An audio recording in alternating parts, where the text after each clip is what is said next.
I want to give you another quick lesson on how to log into Article of the Week. These will be assigned to you weekly on Mondays. They will be due every Thursday, and you will get one every single week this year. So if you still have not done last week's assignment about annotating nonfiction, I highly recommend that you go in and look at that. Because I had pretty low response on last week's Article of the Week. So I'm going to give you another quick tutorial to make sure you know exactly what you need to do. In Google Classroom, you are going to have a link that takes you to Newsome, which is the site that I use for Article of the Week. You cannot log into this through Clever, okay? Because I cannot connect Newsome to both Clever and Google Classroom. It will not allow it. So when you click on the link, it's going to ask you how you want to sign in, and you have to click Google, okay? Clever won't work. It won't show you your assignments. So you're going to click Google, and you're going to make sure you're choosing your Horizon account, because if you don't choose your Horizon account, it will not give you the assignment, and it will not allow you to do the work, okay? So some of you are saying, well, I can't see the activities, I can't highlight. Chances are you are probably not logging in properly, okay? So I am going to choose a student account here so you can see what this is going to look like for you.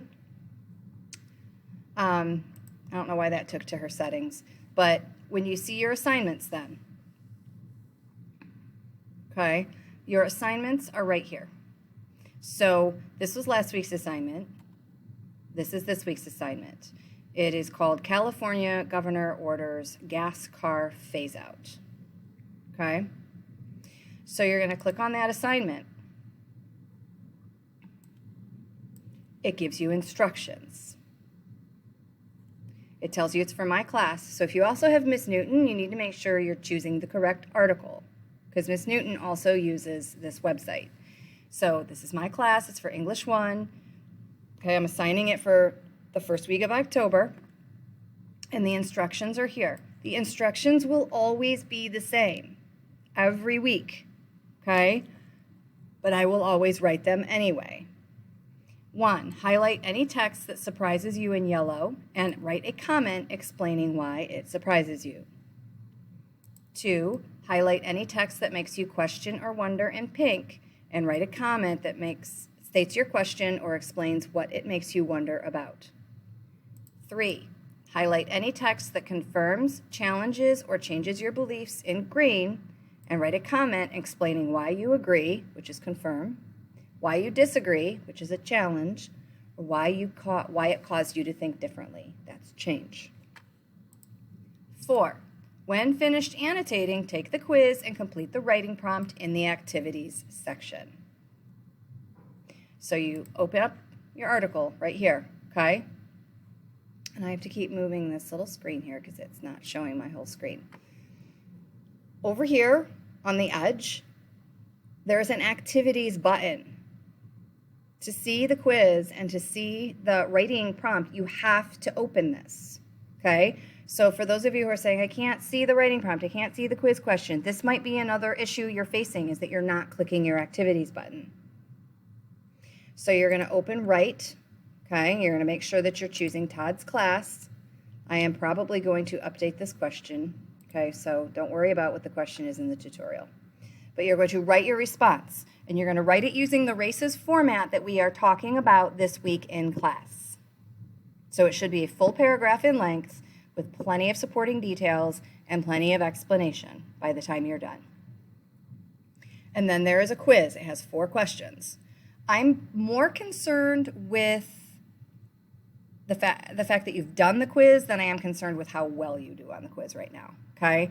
So even if you don't do super well on the quiz, I don't want you to panic, all right? So then when you have to annotate, which actually you're going to read and annotate first. It's just I had a lot of questions about activities last week, so I pointed that out.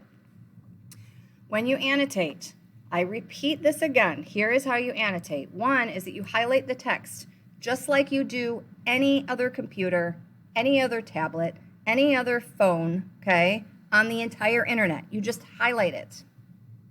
And after you've highlighted it, it will show you the different colors that you can use. So you choose your appropriate color from here. If you don't see this, it's because you are not logged in. Okay? If you do not see this, it is because you are not logged in.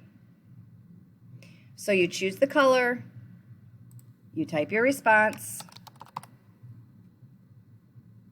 it automatically saves it. So as you're reading this article, I should see several annotations.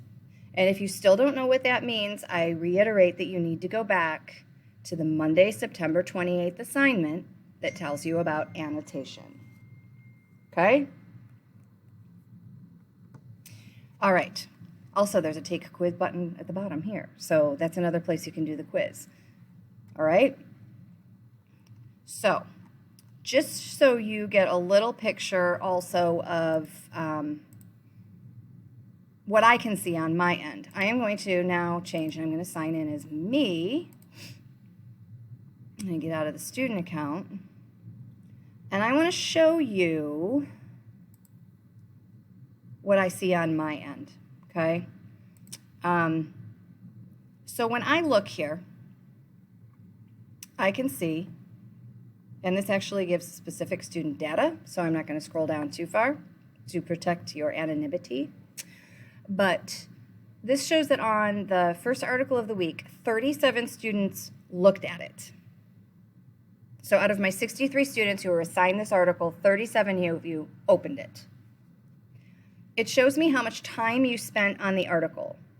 So this is, it's like it's the median time, okay, which like in math is like the middle number of amount of time people spent on it. So if you only opened this up and then closed it to make it look as if you read it, I know, because it will tell me that you had it open for like less than 1 minute. So I know exactly how much time you had this article open, okay? This is the article level that you read it at. I set this article last week to be at a 9th grade reading level, and I set it so you could not change it until after you took the quiz. So everybody read it at this art level. 26 of you actually did the quiz. Only 26 of you, of the 37 of you who opened it, took the quiz. 16 of you answered the writing prompt. Okay, so 63 kids were assigned this article. 37 opened it. 16 actually did the writing prompt. 20 of you annotated. So when I scroll down, and again, I'm not going to because I'm going to protect your anonymity, okay? I know exactly who did open this article. I know exactly who did what. I know exactly how much time you spent on it. And I know exactly who didn't ever open it in the first place, okay?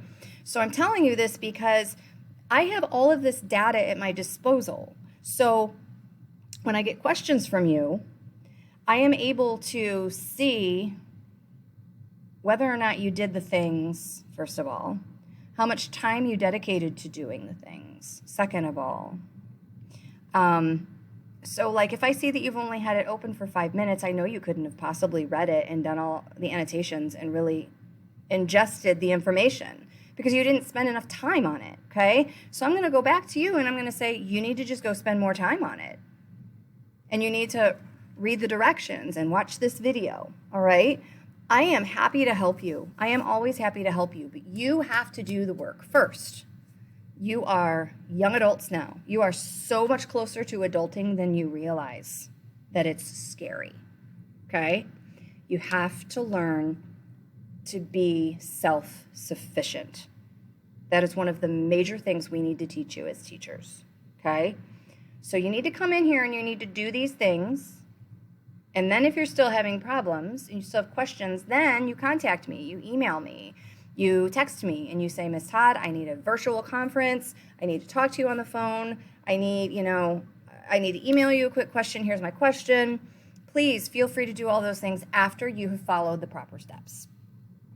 And I have turned off comments on Google Classroom because most of you were using them to write crap. And as I promised the first week of school, they're not for crap and they are not for complaining. And that's what people were doing. So I've turned off Google Classroom comments. In addition, because that's not the fastest way to get a hold of me. Sometimes you would put a comment on something and it was a late assignment, so I hadn't looked at the assignment in several days, and I didn't see the comment until like 5 days later, okay? So I have turned off the comments. You need to email me, you need to text me, you need to call me, all right? Or come to one of the regularly scheduled Google Meets, all right? So after you've watched this video, you're going to get in here and you're going to do the things. We are going to talk about the races writing strategy this week, and we are going to talk about how you're going to use that writing strategy when you do your writing prompts. So even though I'm going to assign this article to release on Monday, you don't have to have it done till Thursday, okay? So you'll be able to come back in and do whatever you need to do at a later date after we've practiced the races writing. And that is all I have for you today. So good luck with your work this week.